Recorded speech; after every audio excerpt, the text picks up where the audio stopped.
আসসালামু আলাইকুম ওয়া রাহমাতুল্লাহি ওয়া বারাকাতুহু। আলহামদুলিল্লাহি নাহমাদুহু ওয়া নাস্তাঈনুহু ওয়া নাস্তাগফিরুহু ওয়া নু'মিনু বিহি ওয়া নাতাওয়াক্কালু আলাইহি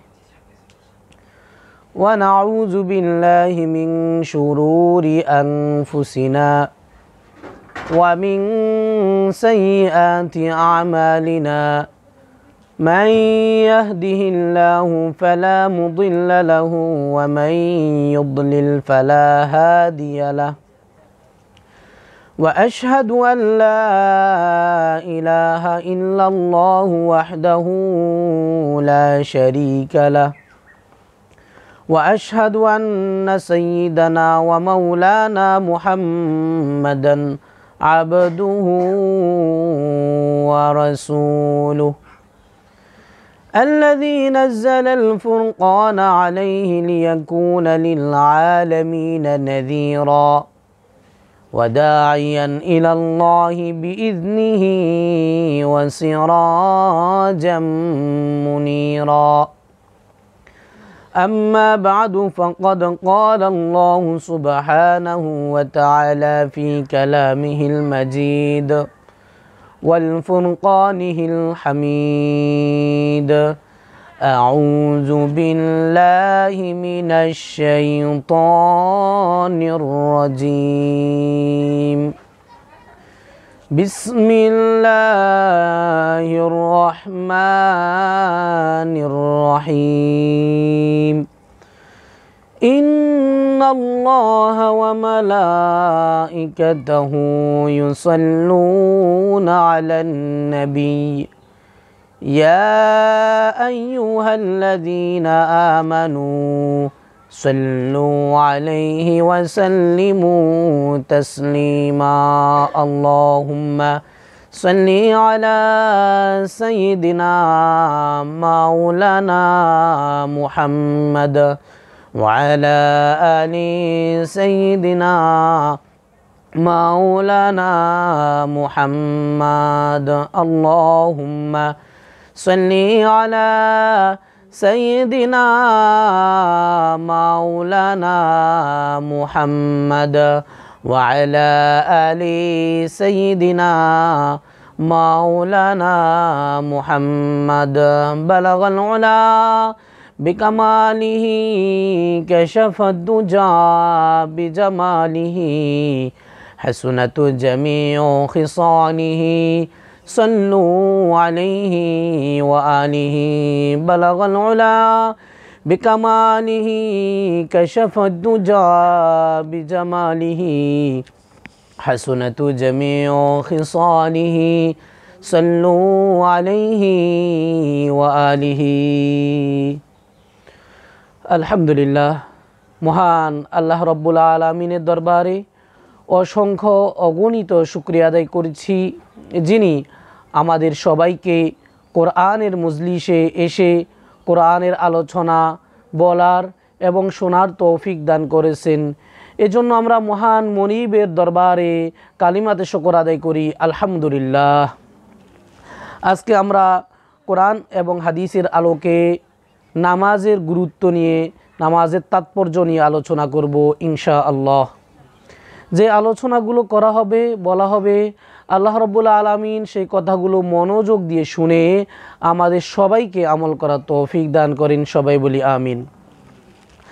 আল্লাহ রাব্বুল আলামিন পবিত্র কোরআনে কারীমের সূরাতুল বাকারার শুরুর অংশে ৩য় নম্বর আয়াতে আল্লাহ রাব্বুল আলামিন ইরশাদ করেন, আল্লাহ বলেন, আউযু বিল্লাহি মিনাশ শাইতানির রাজীম বিসমিল্লাহির রহমানির রহিম।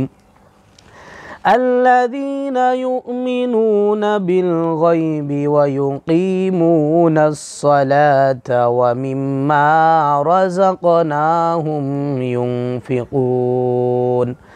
আল্লাহ তাআলা বলেন, মুত্তাকিদের পরিচয় দিতে গিয়ে, সফল মানুষদের পরিচয় দিতে গিয়ে আল্লাহ রাব্বুল আলামিন বলেন, তারাই হচ্ছে মুত্তাকি, তারাই হচ্ছে সফল। দুনিয়া এবং আখিরাতে ওই সকল লোকেরা সফল আল্লাযীনা যারা ইউমিনুনা ঈমান এনেছে বিল গায়বি গায়েবের প্রতি, অর্থাৎ যারা আল্লাহকে না দেখে বিশ্বাস করেছে, যারা তাকদীরকে না দেখে বিশ্বাস করেছে, পরকালকে যারা না দেখে বিশ্বাস করেছে, সর্বোপরি যারা মহাসত্যের প্রতি ঈমান এনেছে। আল্লাহ বলেন যারা ঈমান এনেছে, ঈমান আনার পরে তাদের ঈমানকে জান্নাতে যাওয়ার জন্য যথেষ্ট মনে করেনি। তারা এটা মনে করেনি যে আমরা তো পড়েছি লা ইলাহা ইল্লাল্লাহ মুহাম্মাদুর রাসূলুল্লাহ, এই কালিমাটা পড়লে যে আমরা জান্নাতে চলে যাব, জান্নাতে যাওয়ার জন্য কালিমা যথেষ্ট, এটা মনে করেনি। আল্লাহ বলেন ওয়া ইউকিমুনাস সালাহ, যারা ঈমান এনেছে, ঈমান আনার পরে নামাজ কায়েম করেছে। সুবহানাল্লাহ। ওয়া মিম্মা রাযাকনাহুম ইউনফিকুন, আল্লাহ বলেন আমি তাদেরকে যে রিজিক দিয়েছি, আমি তাদেরকে যে খাদ্য উপকরণ দিয়েছি, টাকা পয়সা দিয়েছি, অর্থ করে দিয়েছি, তারা সেগুলো আমার রাস্তায় খরচ করেছে। ওয়া মিম্মা রাযাকনাহুম ইউনফিকুন, যারা যাকাত আদায় করেছে। এই আয়াতে আল্লাহ রাব্বুল আলামিন পরোক্ষভাবে যাকাতের কথা বলেছেন। পবিত্র কোরআনে আল্লাহ যত জায়গায় নামাজের কথা বলেছেন, তদ্রূপ নামাজের পরপরই আল্লাহ তাআলা যাকাতের কথা বলেছেন।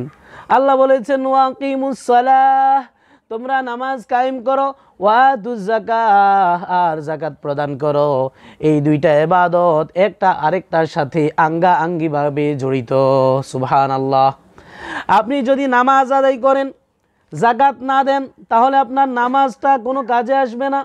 এরপরে আপনি যদি যাকাত করেন, দান করেন, সদকা করেন, জনকল্যাণমূলক অনেকগুলো কাজ আপনি করেন, মানুষদের উপকার করেন, কিন্তু যদি আপনি নামাজ আদায় না করেন, তাহলে আপনার এই আমলগুলো সবগুলো বৃথা যাবে। সবাই বলি নাউজুবিল্লাহ। আপনি যে কোনো ইবাদত করুন না কেন, যদি নামাজ আদায় না করেন, তাহলে আপনার সেই ইবাদত কাজে আসবে না। আপনি রাস্তাঘাট নির্মাণ করে দিচ্ছেন, জনকল্যাণমূলক কাজ করছেন, মানুষদেরকে দান খয়রাত করতেছেন, মানুষদেরকে খাওয়াচ্ছেন, রোগীর সেবা করছেন, অর্থাৎ নামাজ বাদে যাবতীয় যত ইবাদত আছে সবগুলো ইবাদত করলেন, কিন্তু যদি নামাজ আদায় না করেন, তাহলে আপনার কোনো ইবাদতই কোনো কাজে আসবে না। নাউজুবিল্লাহ মিন যালিক। আল্লাহর হাবিব বলেন আউয়ালু মা ইউহাসাবু বিহিল আবদু ইয়াউমাল কিয়ামাতিস সালাহ, রাসূল বলেন কিয়ামতের দিবসে, হাসরের মাঠে যখন বান্দার থেকে আল্লাহ রাব্বুল আলামিন হিসাব নেওয়া শুরু করে দিবেন, তার আমলগুলোর সর্বপ্রথম যেই আমলের হিসাব নেবেন, সেই আমলটা হচ্ছে নামাজ। সুবহানাল্লাহ। সর্বপ্রথম নামাজের হিসাব নেবেন। রাসূল বলেন যদি কোনো মুমিন বান্দা বান্দির নামাজ শুদ্ধ হয়ে যায়, তার নামাজ যদি কবুল হয়ে যায়, তাহলে আল্লাহ রাব্বুল আলামিন তার অন্যান্য আমলগুলো কবুল করবেন। সুবহানাল্লাহ। রাসূল বলেন আর যদি কোনো মুমিন বান্দা বান্দির নামাজটা কবুল না হয়, তার নামাজের মাঝে যদি কোনো ভেজাল থাকে, নামাজের মাঝে যদি কোনো কমতি থাকে, নামাজের মাঝে যদি তার গাফলতি থাকে, যতই আমল করুক না কেন, তার নামাজ যদি গৃহীত না হয়, কবুল না হয়, তাহলে অন্য কোনো আমল গ্রহণ করা হবে না। নাউজুবিল্লাহ। এজন্য সর্বপ্রথম মুমিনের জন্য যে কাজটা করতে হবে, একজন মুমিন তার সর্বপ্রথম ইবাদত হচ্ছে নামাজ। ঈমান এনেছে, ঈমানের পরে সর্বশ্রেষ্ঠ এবং সর্বপ্রথম যে আমল, সেটা হচ্ছে নামাজ। কোনো ব্যক্তি যদি জোহরের ওয়াক্তের আগে যদি সে মুসলমান হয়, কোনো বেদিন, কোনো কাফের, কোনো মুশরিক, কোনো ইহুদি, কোনো খ্রিস্টান, কোনো বৌদ্ধ, কোনো হিন্দু ধর্মাবলম্বী কেউ যদি মুসলমান হয়, জোহরের নামাজের আগে মুসলমান হয়েছে, তার প্রথম ইবাদত হচ্ছে সে নামাজ আদায় করবে। আসরের নামাজের আগে যদি, ওয়াক্তের আগে যদি সে মুসলমান হয়, মুমিন হয়ে যায় কালিমা পড়ে, তাহলে সর্বপ্রথম তার ইবাদত হচ্ছে নামাজ।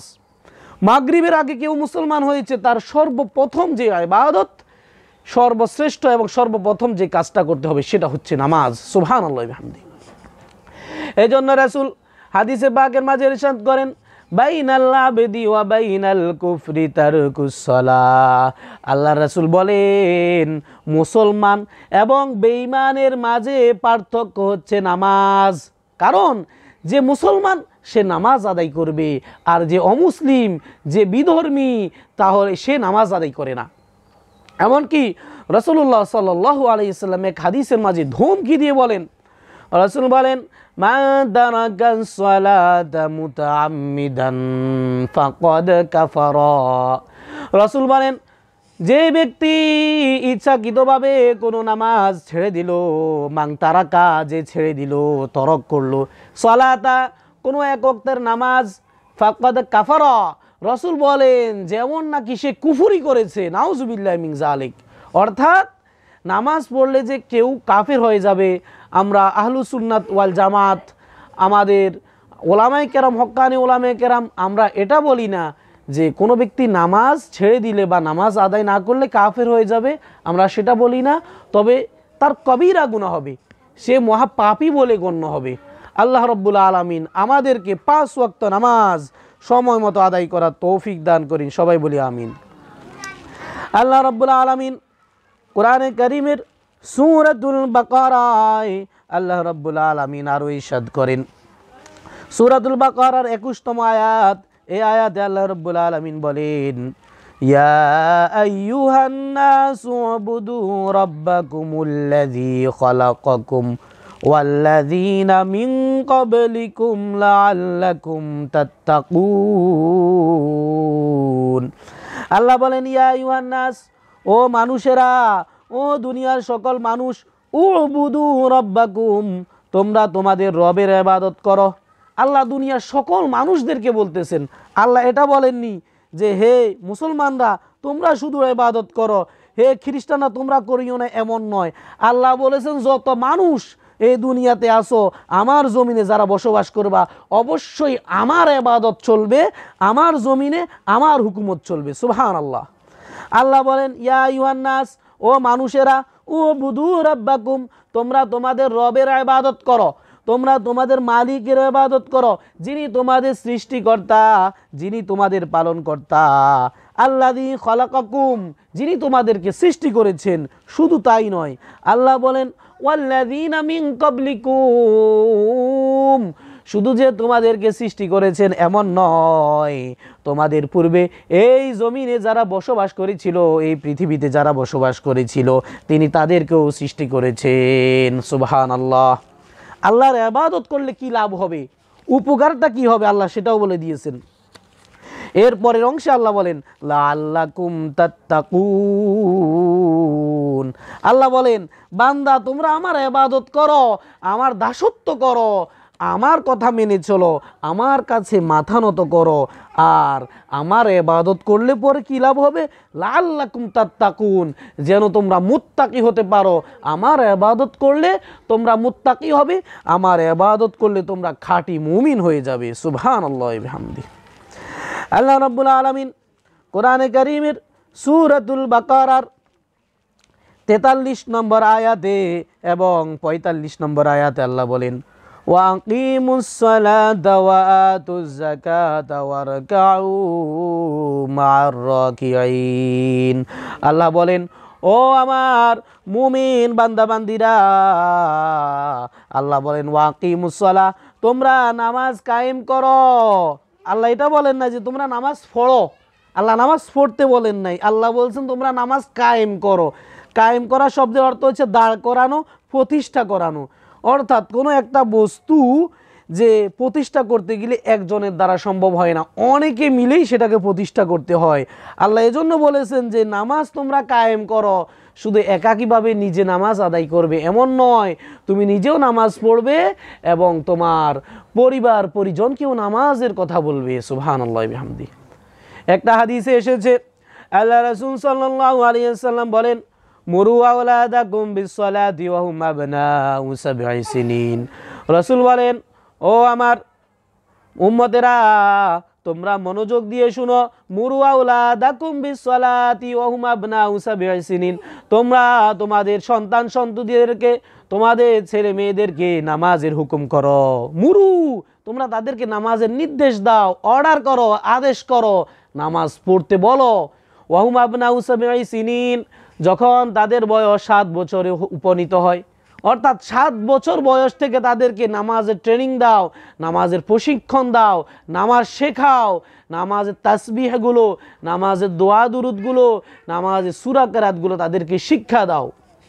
এরপরে রাসূল বলেন ওয়াজরিবুহুম আলাইহা ওয়াহুম আবনাউ 10 সিনিন, এবং তোমাদের ছেলে মেয়েদেরকে নামাজ মারপিট করে হলেও নামাজ পড়াও। ওয়াজরিবুহুম, তাদেরকে মারধর করো, নামাজ যদি না পড়ে তাহলে মারপিট করো, বকাঝকা করো, রাগ করো। ওয়াহুম আবনাউ 10 সিনিন, যখন তারা 10 বছর বয়সে উপনীত হয়। বড় আফসোসের বিষয়, আমাদের মুসলিম সমাজে আমরা মুসলমান মা বাবারা সন্তান যদি অন্য কাজ যদি না করে তাহলে রাগ করে, কিন্তু নামাজ যদি না পড়ে তাহলে কেউ রাগ করে না। বাবা সব কিছুই বলে সন্তানকে, এই কাজ করো, সেই কাজ করো, চাকরি করো, সব কিছু করো, কিন্তু ছেলে যে নামাজ না পড়ে শুয়ে রয়েছে, নামাজ না পড়ে যে চা দোকানে আড্ডা দিচ্ছে, নামাজ না পড়ে যে দুনিয়াবি কাজকর্মে ব্যস্ত রয়েছে, মাঠে রয়েছে, সেই জন্য কোনো খবর নাই। আল্লাহ রসুল বলেন ওয়াজরিবুহুম আলাইহা ওয়াহুম আবনাউ 10 সিনিন, যদি নামাজ না পড়ে 10 বছর বয়স হয়ে গেলে তাদেরকে মারপিট করে হলেও নামাজ পড়াও। তাহলে রসুলের এই হাদিস দ্বারা বোঝা যায় যে 10 বছর বয়স থেকে নামাজ ফরজ হয়ে যায়। সুবহানাল্লাহি ওয়া বিহামদিহি। এরপরে রাসূল হাদিসের পরের অংশে বলেন ওয়াফাররিকু বাইনাহুম ফিল মাদাজিহ, আর তোমাদের সন্তান সন্ততিদেরকে তোমাদের বিছানা থেকে আলাদা করে দাও। মা বাবার সাথে সন্তান সন্ততি যখন 10 বছর থাকবে বা তার আগে পর্যন্ত একত্রে থাকবে, একত্রে শুবে, আর যখন 10 বছর বা আরও বেশি বয়স হয়ে যায় রসুল বলেন তখন তাদের বিছানা, তাদের বেডিংপত্র আলাদা করে দাও, তাদেরকে লজ্জা শরমের ব্যাপারে তাদেরকে শিক্ষা দাও, লজ্জা শরম কী জিনিস সেগুলো তাদেরকে বলো। সুবহানাল্লাহি ওয়া বিহামদিহি। এজন্য রাসূল বলেন ওয়াকিমুস সালাহ, তোমরা নিজেও নামাজ আদায় করো এবং তোমাদের সন্তান সন্ততিদেরকেও নামাজ আদায় করতে বলো, নিজেও নামাজ পড়ো এবং অন্যকেও নামাজ পড়তে বলো। এরপরে আল্লাহ বলেন ওয়াতুজ যাকাত, শুধু তাই নয়, নামাজও আদায় করবে, পাশাপাশি যখন নেশাব পরিমাণ সম্পদের মালিক হবে তোমরা, তখন যাকাতও দিয়ে দিবে। সুবহানাল্লাহি ওয়া বিহামদিহি। এরপরে আল্লাহ তাআলা জামাতের সহিত নামাজ আদায় করার কথা পরের অংশে বলেছেন। আল্লাহ বলেন ওয়ারকাউ মা'আর রাকিঈন, তোমরা রুকুকারীদের সাথে রুকু করো, অর্থাৎ জামাতের সাথে আদায় করো। এখানে যদিও আল্লাহ তাআলা একদম আলাদাভাবে বলেননি যে কারা জামাতে নামাজ আদায় করবে, কিন্তু হাদিসে আল্লাহ রসুল বলে দিয়েছেন যে পুরুষেরা মসজিদে নামাজ আদায় করবে এবং মহিলা যারা তারা ঘরে নামাজ আদায় করবে। রাসূলের যুগে যারা মহিলা ছিল তারা ইসলামের শুরু যুগে, প্রাথমিক যুগে তারাও মসজিদে নামাজ আদায় করত, কিন্তু দেখা গেছে এটার অনুমতি থাকার কারণে রসুলের ইন্তেকালের পরে দেখা গেছে কিছু কিছু সাহাবীরা মহিলারা মসজিদে আসার কারণে তাদেরা মসজিদ থেকে সরে গিয়েছে, পর্দার খেলাফ হয় বিভিন্ন কারণে। এই জন্যই পরবর্তীতে রসুল বলেছেন এবং রসুলের সাহাবীরা, অন্যান্য সাহাবীরাও বলেছে যে মহিলারা ঘরে নামাজ আদায় করবে। এজন্য মহিলাদের যেন পর্দার যেন খেলাফ না হয়। মহিলারা মসজিদে যাওয়ার ক্ষেত্রে শর্ত সাপেক্ষে জায়েজ, সেটা হচ্ছে যদি তার রাস্তা নিরাপদ হয়, সে যদি ইফটিজিংয়ের শিকার না হয়। কিন্তু এখন দেখা যায় এমন অবস্থা মানুষের, মহিলারা, মা বাচ্চারা, মা বোনেরা কোনোখানেই নিরাপদ না। যদি পর্দা না করে তাহলে দেখা গেছে তাদের সম্ভ্রম হানি হয়, তাদের ইজ্জত হানি হয়, বিভিন্ন ধরনের সমস্যা হয়। এজন্য মহিলাদের জন্য মসজিদে নামাজ আদায় করাই শ্রেষ্ঠ এবং এটাতে তারা পরিপূর্ণ সওয়াব পাবে। সুবহানাল্লাহি বিহামদিহি।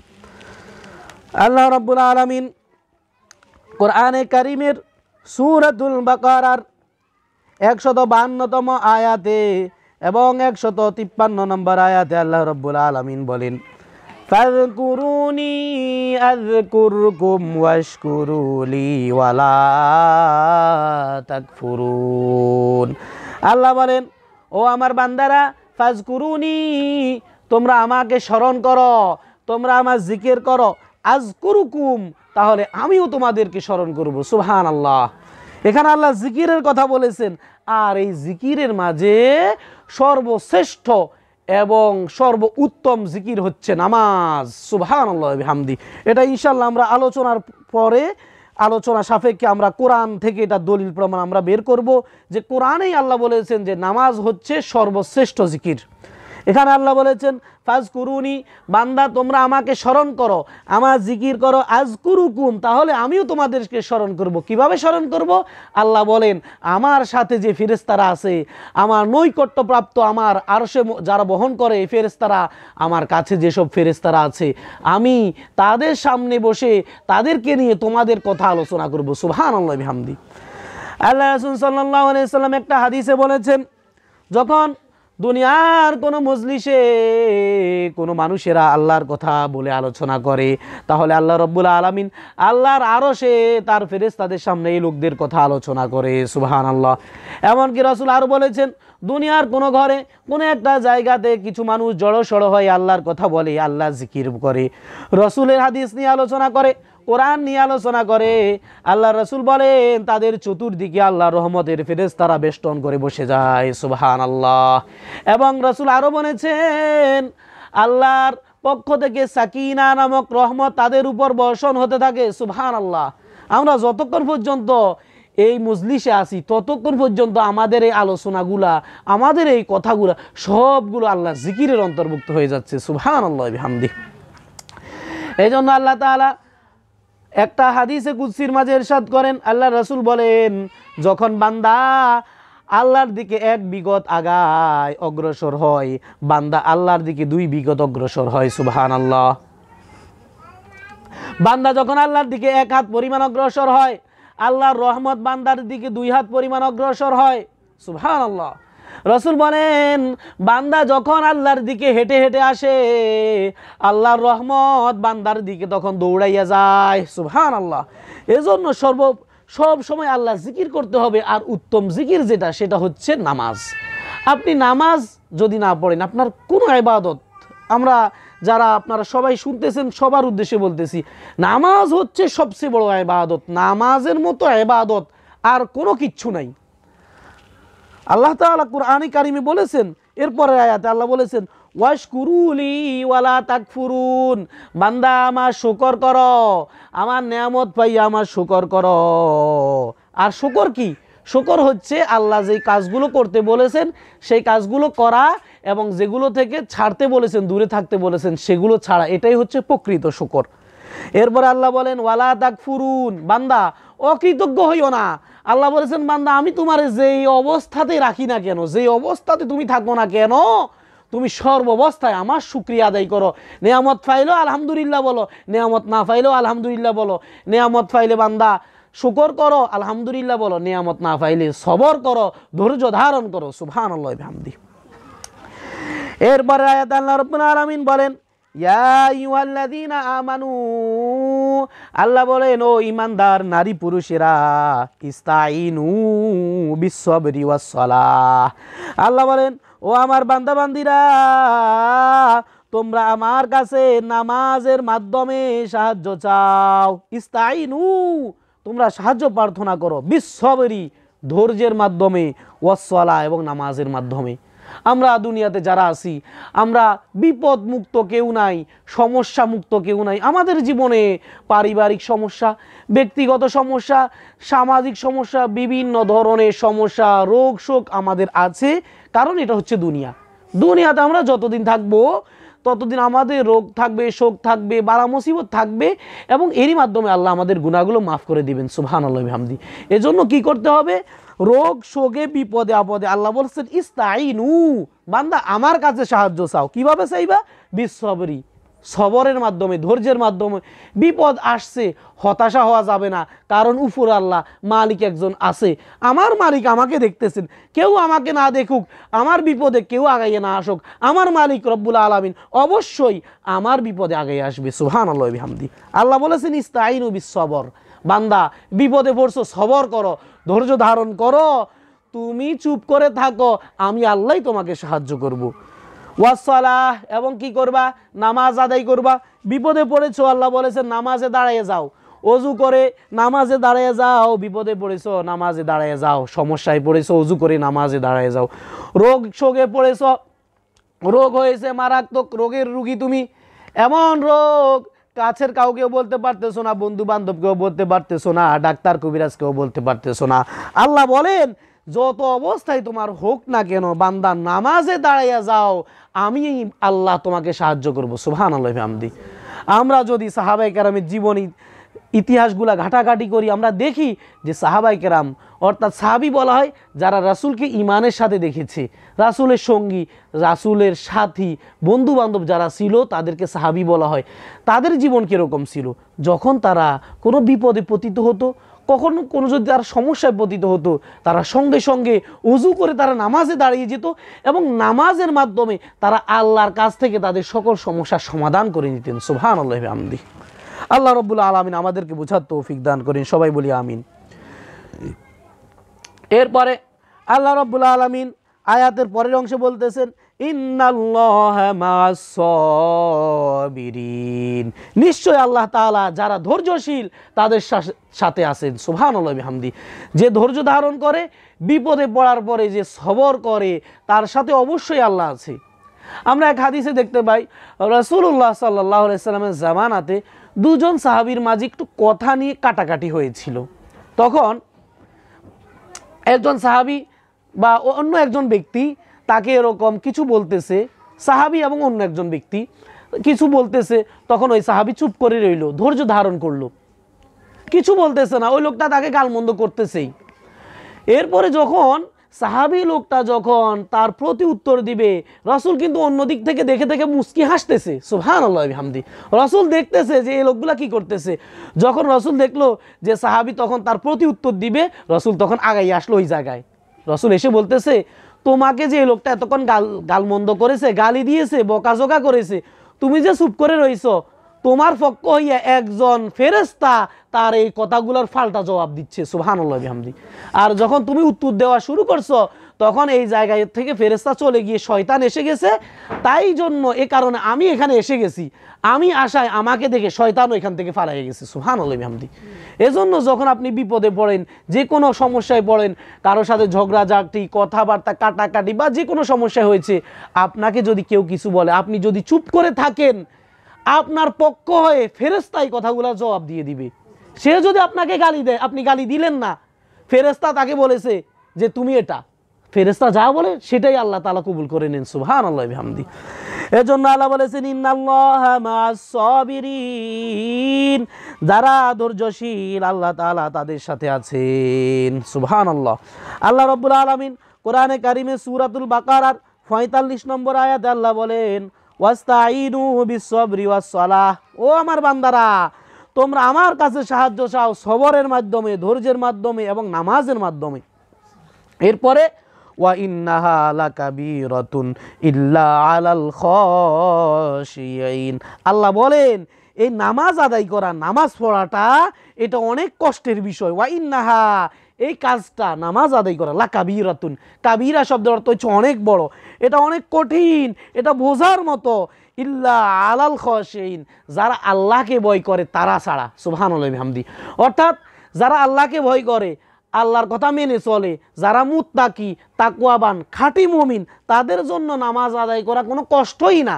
তারা নামাজকে একদম সহজভাবে আদায় করে নেয়। কিন্তু যারা আল্লাহকে ভয় করে না, তাদের জন্য নামাজটা এত বোঝা মনে হয় যেন তাদের মাথার উপর 2 মনে বা 4 মনে এরকম বড় বোঝা একটা দিয়ে রাখছে। নাউজুবিল্লাহ মিন যালিক।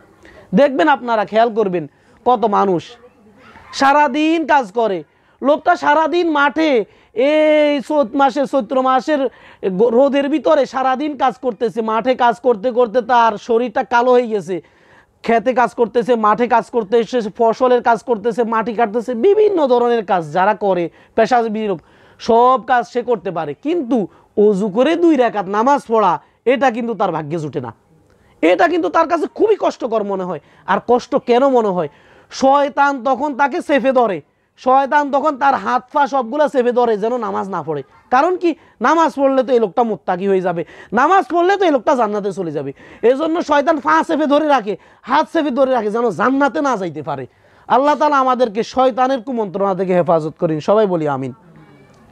এজন্য আমরা আল্লাহ তাআলাই বলেছেন যে ওয়া ইন্নাহা লাকাবীরাতুন ইল্লা আলাল খাশিয়িন, যারা মুত্তাকি, যারা পরহেজগার, যারা খোদাবিরু, যারা আল্লাহ বিরু, আল্লাহকে যারা ভয় করে চলে, তারা ছাড়া অন্যান্য লোকদের জন্য নামাজটা বড়ই কষ্টসাধ্য বিষয়। তাদের জন্য মনে হয় যেন এটা অনেক বড় একটা দায়িত্ব, অনেক বড় একটা বোঝা, অনেক বড় একটা পোটলা, এরকম কঠিন, এরকম শক্ত কোনো পদার্থ যেন তাদের মাথার উপর চেপে বসেছে। আল্লাহ আমাদেরকে হেফাজত করেন, সবাই বলি আমিন। এজন্য নামাজের পাবন্দি করতে হবে। 5 ওয়াক্ত নামাজ সময় মতো যথাসময়ে আদায় করতে হবে। আল্লাহ রাব্বুল আলামিন কোরআনে কারীমের সূরাতুল বাকারার আল্লাহ রাব্বুল আলামিন ইরশাদ করেন, আল্লাহ বলেন হাফিজু আলাস সালাওয়াতি ওয়াস সালাতিল উসতা ওয়া কুমু লিল্লাহি কানিতিন। আল্লাহ বলেন হাফিজু, ও আমার বান্দারা তোমরা হেফাজত করো, তোমরা সংরক্ষণ করো আলাস সালাওয়াতি, নামাজ সমূহের। তোমরা প্রত্যেকটা নামাজ, 5 ওয়াক্ত যে নামাজ, এই নামাজগুলা তোমরা হেফাজত করো, যথা নিয়মে আদায় করো। ওয়াস সালাতিল উসতা, এবং মধ্যবর্তী সময়ের নামাজের ব্যাপারে বিশেষ করে তোমরা যত্নবান হও। মধ্যবর্তী নামাজটা কোনটা? মুফাসসিরিনে কেরাম অর্থাৎ যারা কোরআনের ব্যাখ্যা করেছে, যারা কোরআন নিয়ে যারা গবেষণা করেছে, তারা বলেছেন যে ওয়াসলাতিল উস্তা, মধ্যবর্তী নামাজ বলতে এখানে আসরের নামাজ বোঝানো হয়েছে। অনেকে অনেক মত প্রকাশ করেছে, কিন্তু অধিকাংশ মুফাসসিরিনে কেরাম বলেছে এটা আসরের নামাজ। কারণ এই সময়ে সাধারণত মানুষেরা মাঠে ঘাটে থাকে, ফসলি জমি থাকে, বিভিন্ন ধরনের কাজে কারবারে থাকে, যার কারণে দেখা গেছে কাজ করতে করতে আসরের নামাজ যায় ধসা এরকম চলে যায়। এমন অবস্থায় তারা যদি নামাজ পড়ে, এই নামাজটা কিন্তু কবুল হবে না। এজন্য যথাসময়ে নামাজ আদায় করতে হবে। এই যে এখন যে মাসটা চলতেছে রজব মাস, এটা হচ্ছে রসুলের মেরাজের মাস। এই মাসে রসুল্লাহ যখন মেরাজে গিয়েছিল, রসুল অনেকগুলো বিষয় দেখেছে জাহান্নামের, যাদেরকে শাস্তি দেওয়া হয়েছে। তার মধ্যে উল্লেখযোগ্য একটা বিষয় হচ্ছে রসুল দেখেছিলেন মেরাজের রাতে, রসুল দেখতেছেন ইসরার সফর যখন হয়েছিল, রসুলের এখানে কিন্তু 2টা সফর হয়েছিল একই রাতে। একটা হচ্ছে কাবা শরীফ থেকে নিয়ে মসজিদে আকসা, ফিলিস্তিনে যে বাইতুল মুকাদ্দাস, এটা পর্যন্ত একটা সফর হয়েছিল, ভ্রমণ, এটাকে বলা হয় ইসরা। এরপরে বাইতুল মুকাদ্দাস থেকে রসুল আল্লাহর আরশে চলে গেছে, আকাশগুলাতে গেছে, আকাশের উপরের দিকে উঠছে যে সফর, সেটাকে বলা হয় মেরাজ। এখানে রসুলের 2টা সফর হয়েছিল। তো ইসরা সফরে রসুল দেখেছিলেন উল্লেখযোগ্য একটা বিষয়, যে রসুল দেখেছেন কিছু মানুষদেরকে এরকম হাতুড়ি দিয়ে, পাথর দিয়ে তাদের মাথাগুলো চূর্ণ করা হচ্ছে, নাউজুবিল্লাহ মিন যালিক। রসুল তখন জিব্রাইলকে বলতেছিল যে ভাই জিব্রাইল, এই লোকগুলো কারা এবং কি অপরাধে তাদেরকে এরকম এই শাস্তিটা দেওয়া হচ্ছে? তখন রসুল বলছে, জিব্রাইল বলেছে যে এরা হচ্ছে সেই সব লোক যারা ফরজ নামাজের ব্যাপারে গড়িমসি করেছে, যারা ফরজ নামাজ যথাসময় আদায় করতো না, যারা ঠিক মতো নামাজ আদায় করতো না, নাউজুবিল্লাহ মিন যালিক। এজন্য কবরের মাঝে যে শাস্তি দেওয়া হবে নামাজের ব্যাপারে, নামাজ তো আদায় করতে হবে, নামাজের সময়ের ব্যাপারেও যত্নবান হতে হবে, যথাসময়ে নামাজ আদায় করতে হবে। আল্লাহ রাব্বুল আলামিন কোরআনে কারিমে বলেন, ইন্নাস সালাতা কানাত আলাল মুমিনিনা কিতাবাম মাওকুতা, নিশ্চয় মুত্তাকিদের জন্য, মুমিনদের জন্য যথাসময়ে নামাজ আদায় করা ফরজ করে দেওয়া হয়েছে। ইন্নাস সালাতা, নিশ্চয় নামাজকে, কানাত আলাল মুমিনিনা, মুমিনদের উপর অবধারিত করে দেওয়া হয়েছে, ওয়াজিব করে দেওয়া হয়েছে, ফরজ করে দেওয়া হয়েছে। কিতাবাম মাওকুতা, যথাসময়ে সঠিক সময়ে নামাজ আদায় করা তাদের জন্য ফরজ করে দেওয়া হয়েছে। সুবহানাল্লাহ। এজন্য আল্লাহ বলেছেন তোমরা 5 ওয়াক্ত নামাজ এর পাবন্দি করো, বিশেষ করে মধ্যবর্তী সময় নামাজ অর্থাৎ আসরের নামাজের ব্যাপারে তোমরা যত্নবান হয়ে যাও। এরপরে রসুল আল্লাহ আরও বলেছেন ওয়াকুমু লিল্লাহি কানিতিন, এবং তোমরা আল্লাহর সাথে বিনয়ের সাথে দাঁড়িয়ে যাও, আল্লাহর সামনে। ওয়াকুমু, তোমরা দাঁড়িয়ে যাও, লিল্লাহি, আল্লাহর জন্য, কানিতিন, বিনয়ের সাথে, নম্রতার সাথে। নামাজ আদায় করার সময় এভাবে পড়তে হবে যে আমি আমার স্রষ্টা, আমার মালিক, যিনি আমাকে বানিয়েছেন, যিনি আমার সুখের সাথী, দুঃখের সাথী, কবরের সাথী, হাসরের সাথী, মিজানের সাথী। যখন আমার কেউ থাকবে না, যিনি আমাকে দেখবেন, আমি যখন দুনিয়া থেকে চলে যাব, আমার অস্তিত্ব বিলীন হয়ে যাবে, দুনিয়াতে আমার নাম নেয়ার মতো কেউ থাকবে না, আমার দেখার জন্য কেউ থাকবে না, কবরের সেই ভয়ঙ্কর আযাব থেকে যিনি আমাকে রক্ষা করবেন, সেই আমি আমার মনিবের সামনে, মহান মালিকের সামনে দাঁড়াইছি, এটা মনে করে নামাজে দাঁড়াতে হবে। সুবহানাল্লাহ বিহামদি। আমরা যদি নামাজে এটা মনে করি দাঁড়াই যে আমি আল্লাহর সামনে দাঁড়াইছি, আল্লাহর কুদরতি পায়ে আমি সেজদা দিচ্ছি, আল্লাহ রব্বুল আলামিন আমাকে দেখতেছেন, এটা মনে করি যদি আমরা নামাজ আদায় করি, তাহলে আমাদের নামাজের মাঝে আর কোনো সমস্যা হবে না। সুবহানাল্লাহ বিহামদি। রাসূলকে জিজ্ঞেস করা হলো যে ইয়া রাসূলুল্লাহ, নামাজকে কিভাবে আদায় করতে হবে, ইবাদতটা আল্লাহর কিভাবে ইবাদত করব? জিবরাইল আমিন রাসূলকে জিজ্ঞেস করলো। রাসূল বলেছেন যে তুমি আল্লাহর ইবাদত এভাবে করো যেন নাকি তুমি আল্লাহকে দেখতেছো। যদি তুমি এটা যদি তোমার অনুভূত না হয়, তাহলে এটা মনে করো যে আল্লাহ তাআলা স্বয়ং তোমাকে তো দেখতেছে। সুবহানাল্লাহি বিহামদি। এজন্য যখন আমরা মনে করব যে আল্লাহ তাআলা আমাকে দেখতেছেন, এবং হতে পারে আমার এই নামাজটা আমার জীবনের শেষ নামাজ, হতে পারে আমি এই নামাজটা আদায় করার পর আমার জীবনটা শেষ হয়ে যাবে, মালাকুল মাউত মৃত্যুর ফেরেশতা আমার সামনে এসে যাবে, তখন আমার কি দশা হবে? হয়তো আমার জীবনের এই নামাজটাই শেষ, আমি আর নামাজ আদায় করতে পারবো না। এটা মনে করে যদি আমরা প্রত্যেকটা ফরজ নামাজ, অন্য অন্য ইবাদত না, অন্য নফল নামাজ না, আগে হচ্ছে ফরজ নামাজ, আপনি আগে ফরজ নামাজের পাবন্দি করেন, তারপরে হচ্ছে নফল। কিন্তু আমাদের ফরজের খবর নাই। ও কি বলে সবরাত আসছে, বিভিন্ন বিষয়, সবরাত একটা গুরুত্বপূর্ণ বিষয়, নফল, এটাকে নিয়ে ঠাট্টা মশকরা করার কিছু না, কিন্তু আমরা ফরজের থেকে নফলটাকে বেশি গুরুত্ব দিয়ে থাকি। যেটাকে যেভাবে গুরুত্ব দেওয়া সেভাবে গুরুত্ব দিতে হবে, এজন্য ফরজ নামাজটা আদায় করতে হবে। এরপরে কোরআনে কারিমে আল্লাহ রব্বুল আলামিন আরো ইরশাদ করেন, আল্লাহ রব্বুল আলামিন বলেন ইন্নাল্লাযীনা আমানু, আল্লাহ বলেন নিশ্চয় যারা ঈমান এনেছে, ওয়া আমিলুস সলিহাত, ঈমান আনার পরে যারা নেক আমল করেছে, ওয়া আকামুস সালাতা, এবং নামাজ আদায় করেছে, ওয়া আতাউজ যাকাতা, এবং যাকাত প্রদান করেছে, লাহুম আজরুহুম ইনদা রাব্বিহিম, আল্লাহ বলেন তাদের পুরস্কার রয়েছে তাদের রবের কাছে। সুবহানাল্লাহ। লাহুম আজরুহুম, তাদের পুরস্কার রয়েছে, ইনদা রাব্বিহিম, তাদের রবের কাছে, তাদের মালিকের কাছে। ওয়ালা খাউফুন আলাইহিম ওয়ালা হুম ইয়াহজানুন, আল্লাহ বলেন কিয়ামতের দিনে হাসরের মাঠে তাদের কোনো ভয় থাকবে না। ওয়ালা খাউফুন আলাইহিম, তাদের কোনো ভয় ভীতি থাকবে না। ওয়ালা হুম ইয়াহজানুন, তাদের কোনো চিন্তা থাকবে না, তাদের কোনো পেরেশানি থাকবে না। কিয়ামতের দিবসে হাসরের মাঠে তাদের কোনো টেনশন থাকবে না। সুবহানাল্লাহি বিহামদি। ওয়ালা হুম ইয়াহজানুন, আল্লাহ বলে তারা চিন্তিত হবে না। তাহলে এখানে আল্লাহ তাআলা বলে দিয়েছেন যারা ঈমান এনেছে, যারা মুমিন, তাদের সর্বপ্রথম যেই কাজ, ঈমান আনার পরে তারা নেক আমল করবে। আর সেই নেক আমলটা কি? আল্লাহ বলেছেন তারা নামাজ আদায় করবে, নামাজ কায়েম করবে, এরপরে পাশাপাশি তারা যাকাত প্রদান করবে। আর তাদের রবের কাছে তাদের জন্য রয়েছে মহা পুরস্কারের ব্যবস্থা। কিয়ামতের দিবসে হাসরের মাঠে তাদের কোনো চিন্তা থাকবে না, তাদের কোনো কবরও চিন্তা থাকবে না, হাসরও চিন্তা থাকবে না, ফুলসিরাতেও তাদের কোনো চিন্তা থাকবে না। সুবহানাল্লাহি বিহামদিহি।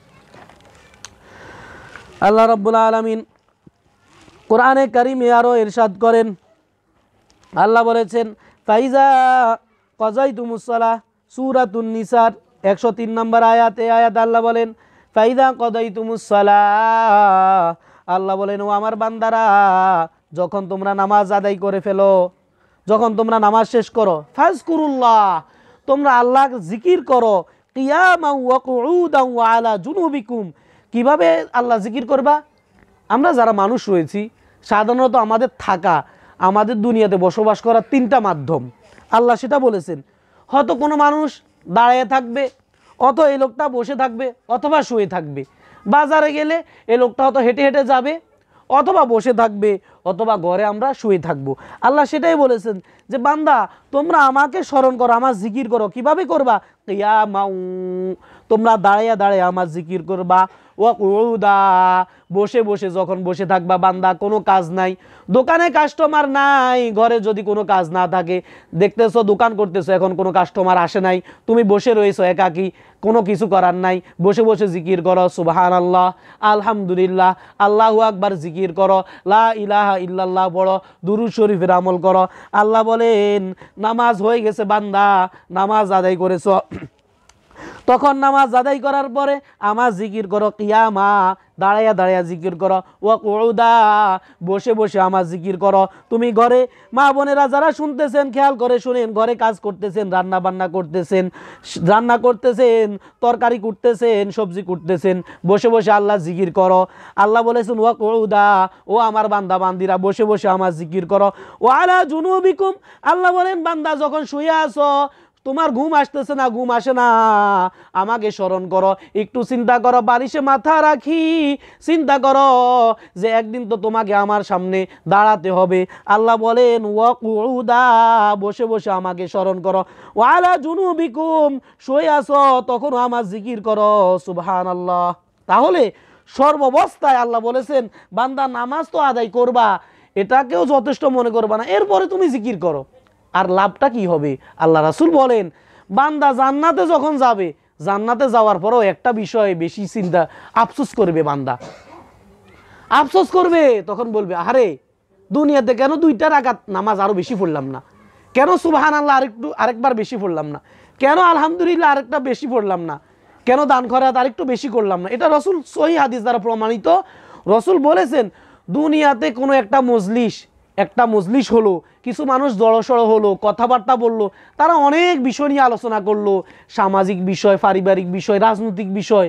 আমরা দেখি অনেক মানুষ অনেক কিছু নিয়ে আমরা আলোচনা করি, বসে বসে সময় শেষ হয়ে যায়, পার হয়ে যায়, ঘন্টার পর ঘন্টা আমরা পার করে দিই, কিন্তু একটাবারও সুবহানাল্লাহ আমরা যদি না বলি, একটাবারও যদি আলহামদুলিল্লাহ না বলি, একটাবারও যদি রাসূলের উপর দুরূদ শরীফ সাল্লাল্লাহু আলাইহি সাল্লাম যদি না পড়ি, আল্লাহ রাসূল বলেন তাদের এই মজলিসটা তাদের জন্য অকল্যাণের কারণ হবে। নাউজুবিল্লাহ মিন যালিক। অর্থাৎ এই মজলিসটা তাদের জন্য ক্ষতির কারণ হবে। এরপরে হাদিসে রাসূল বলেন যদিও তাদের কোনো আমলের বদৌলতে জান্নাতে চলে যায়, এই লোকগুলা তখন জান্নাতে যাওয়ার পরে আফসোস করবে ওই মজলিসটাতে, আড্ডার মজলিসে, ওই আড্ডাখানায়, ওখানে যে আমরা বসে বসে গল্প করলাম, ওই গল্প করার ভিতরে কেন সুবহানাল্লাহ পড়লাম না, কেন আলহামদুলিল্লাহ বললাম না। এটা সহিহ হাদিস দ্বারা প্রমাণিত। এজন্য সর্বাবস্থায় আল্লাহ জিকির করতে হবে। আল্লাহ বলেছেন বান্দা নামাজ হয়ে গেছে, তুমি বসে আসো আমার জিকির করো, হাঁটতেছো আমার জিকির করো, শুয়ে আসো আমার জিকির করো। সুবহানাল্লাহ বিহামদি। আল্লাহ রাব্বুল আলামিন যেই কথাগুলো বলা হয়েছে আমাদেরকে সবাইকে আমল করা তৌফিক দান করেন। আমিন। ওয়া আখিরু দাওয়ানা আনিল হামদুলিল্লাহি রাব্বিল আলামিন।